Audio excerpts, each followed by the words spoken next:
Michael Wilson, our first episode. Guys, that show is going to be linked in the bottom. Please watch it if you've not watched this.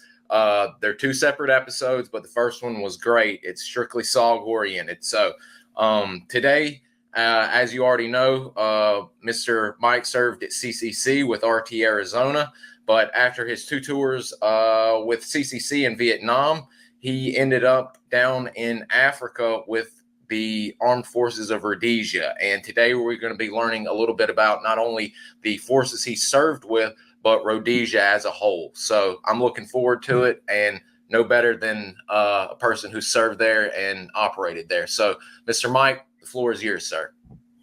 Okay. First, a little historical context. Cover 1,000 years or so in a couple of minutes.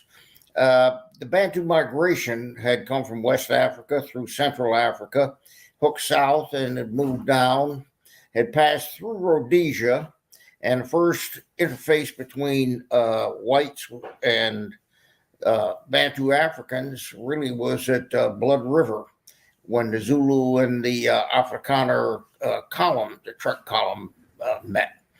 I think it was 1837. But anyway, the Zulu were the predominant nation in southern Africa, and one of their indunas or lords / regimental commanders had broken off, offended Chaka Zulu, which was not a wise thing to do if you want to live very long, and took his regiment and their families and headed northwest out of Zulu land through Botswana and into what is now Matabele land in southwest Rhodesia. And during this, these people didn't half step. During this, what they call the Imfakani, they destroyed every living thing on a 30-mile wide swath to slow down Chaka Zulu's troops who were pursuing them and who had to live off the land. So anyway, they became, although the minority force, they became the very dominant force in the area. There was another tribal grouping or nation, if you want to call it that, the Shona, an amalgam of a whole bunch of sub-tribes. In fact, when I was there was something like 20 Shona dialects. So, but the whole thing was controlled whenever they wanted to by the Ndebele, Matabele Nation, Ndebele people, and they spoke Sindebele. So they went out every year and collected prisoners wherever they needed, slaves and whatnot. And in 1890, the first whites came to Rhodesia. They were a column sponsored by Cecil Rhodes and the British South Africa Company, and they set up a settlement in what became Fort Vic, and Fort Victoria. I'm not sure what it's called at this juncture. So most of the cities and towns in Zimbabwe have been given African names now or reverted to their African names. So in 1890, they got there in 1890. They've been there for several years. In 1893, the Ndebele arrived to collect some prisoners, and it got a little bit dodgy. You know, they were playing catch with the Shona babies on their spears and all this, which quite upset the wives of the settlers, who said they really had to do something about this. And this touched off the first Matabele War in 1893. The Matabele then were under the control of a king named Lobengula. He was pretty soundly beaten. This is pretty good historical records of all this.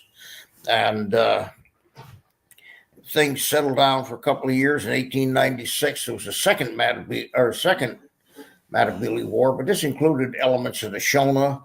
There was I'm forgetting the name of this charismatic figure who kind of united everybody. But then things settled down to pretty much to white rule, supervision, whatever you want to call it.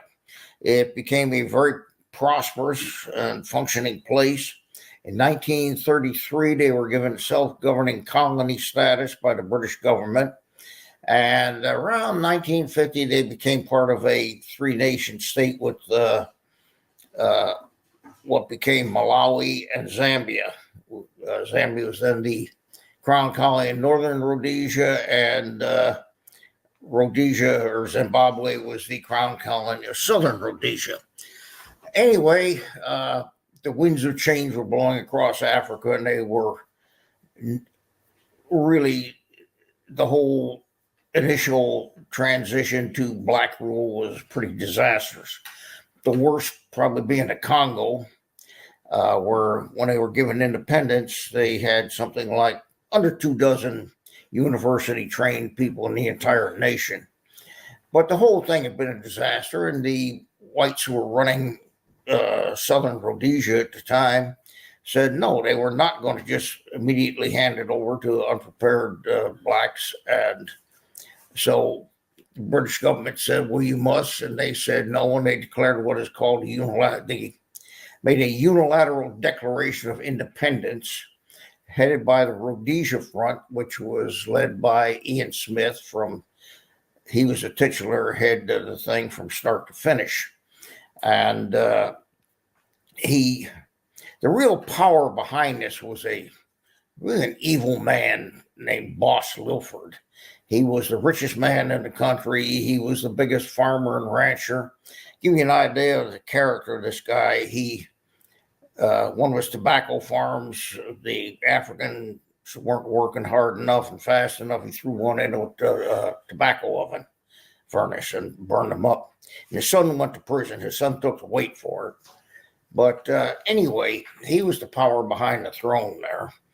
So this thing went on, gradually degenerated, and became a bigger and bigger war. There were two major tribal groupings in the country at that point still, the Matabele Nation and the Shona Nation. The Shona were represented by ZANU, the Zimbabwe African National Union, and its military wing, the Zimbabwe African National Liberation Army. And Matabele were led by Joshua Nkomo.